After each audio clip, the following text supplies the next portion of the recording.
আসসালামু আলাইকুম। আজকে আমি নতুন একটা ভিডিও নিয়ে আপনাদের মাঝে উপস্থিত হয়েছি।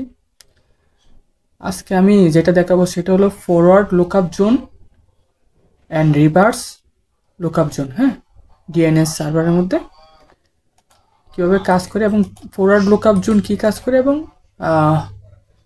রিভার্স লুকআপ জোন কী কাজ করে সেটা আগে আমাদেরকে বুঝতে হবে। ফরওয়ার্ড লুকআপ জোনের কাজ হলো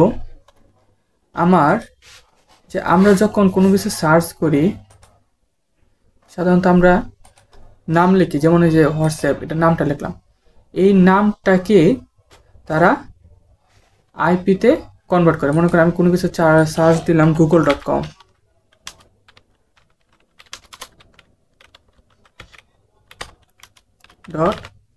এটা একটা নাম দিলাম। হ্যাঁ, এই নামটাকে তারা আইপিতে কনভার্ট করে, এটা হলো forward lookup zone.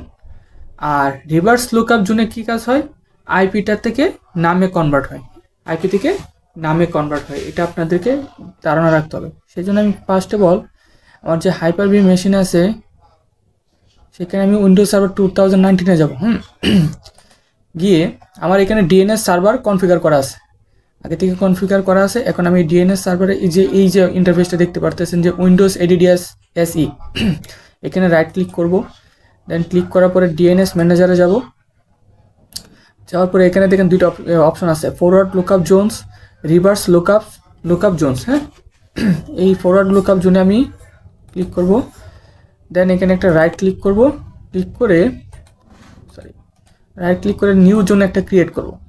Next next next zone name দিলাম। হ্যাঁ,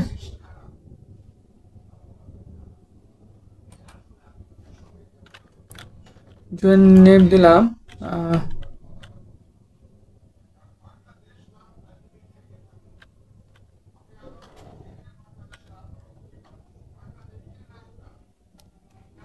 might be your organization domain name or for example হ্যাঁ, দেখেন কি বলছে, the zone name specifies the portion of the DNS namespace for which this server is authoritative. হ্যাঁ,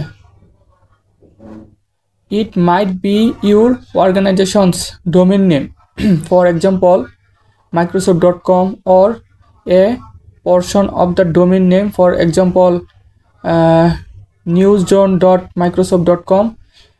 The zone name is not the name of DNS server. DNS সার্ভারের নাম যাতে না হয়। হ্যাঁ, আমি একটা দিয়ে দিলাম টেস্ট, জোন ক্রিয়েট করলাম টেস্ট। হ্যাঁ, dot local, test dot local. Okay, next next okay, finish. এখানে যে টেস্ট ডট লোকাল, হ্যাঁ, এখানে একটা জোন ক্রিয়েট হয়েছে। এখানে আমি যাব, যাই লিখবো নিউ হোস্ট। হ্যাঁ, রাইট ক্লিক করে নিউ হোস্ট এ অর এটা একটা রেকর্ড। হ্যাঁ, এ রেকর্ড যেটাকে বলে IPv4-এ, তো এ রেকর্ড হবে। নিউ হোস্ট, নেম দিব user parents domain name if blank. হ্যাঁ, প্যারেন্টস ডোমেন নেমের নাম দিব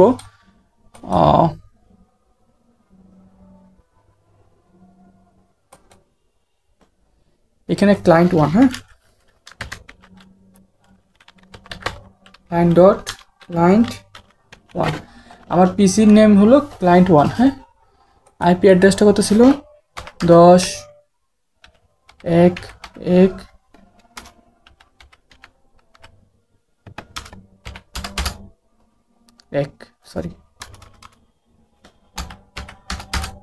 100 অ্যাড হোস্ট। দেখেন ক্রিয়েটেড হয়ে গেছে। হ্যাঁ, আচ্ছা, এই আইপিটা আমি কোথা থেকে পাইলাম আপনারা দেখায়। আমি দেখেন আমার উইন্ডোজ 10, উইন্ডোজ 10-এর আইপিটা আপনাদেরকে দেখাই।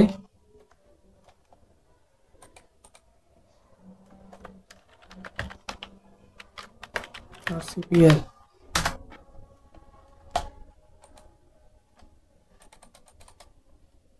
ডিটেলস, দেখেন এই যে আমার এই যে উইন্ডোজ 10 এর আইপি হলো 10.1.100 হ্যাঁ ওকে এবার উইন্ডোজ সার্ভারে যাই ক্রিয়েট হলো হ্যাঁ এখন আমি রিভার্স লুকআপ জোন ক্রিয়েট করব জোন নাই তাহলে এখানে আমি রাইট ক্লিক করব নিউ জোন ক্রিয়েট করব নেক্সট নেক্সট নেক্সট নেক্সট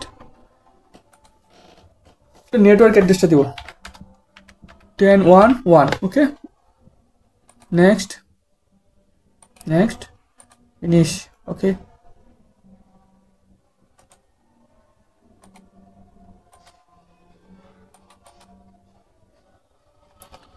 এখন এখানে আমি একটা নিউ পয়েন্টার হ্যাঁ বা পিটিআর রেকর্ড একটা ক্রিয়েট করব আমার নেটওয়ার্কটা কী ছিল 100 এটা ছিল 100 ওকে হোস্ট নেম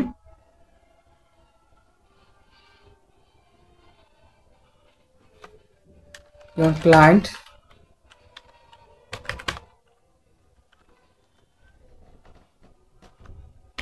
ওয়ান হ্যাঁ ওকে ঠিক আছে এখন আমি আমার ওই মেশিন থেকে দেখি উইন্ডোজ 10 মেশিন থেকে দেখি আমার এটি হয়েছে কিনা এটা দেখার জন্য আমি প্রথমে সিএমডি ওপেন করব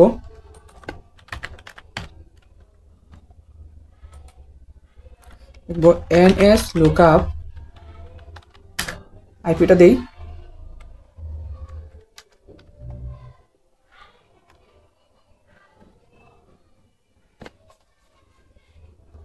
সরি এটা আমার ইয়ার থেকে দেখা যায় সার্ভার থেকে দেখতে পারবো আমরা সার্ভারে যাই সার্ভার থেকে সিএমডি ওপেন করি লিখব এনএস লুকআপ 10.1.100 দেখি কি আসে দেখেন ক্রিয়েট হয়েছে দেখেন নেম হলো ক্লায়েন্ট 1 হ্যাঁ দেখেন অ্যাড্রেস হলো এই অ্যাড্রেসে আবার আমি এনএস লুকআপ ক্লায়েন্ট 1 দিব এনএস লুকআপ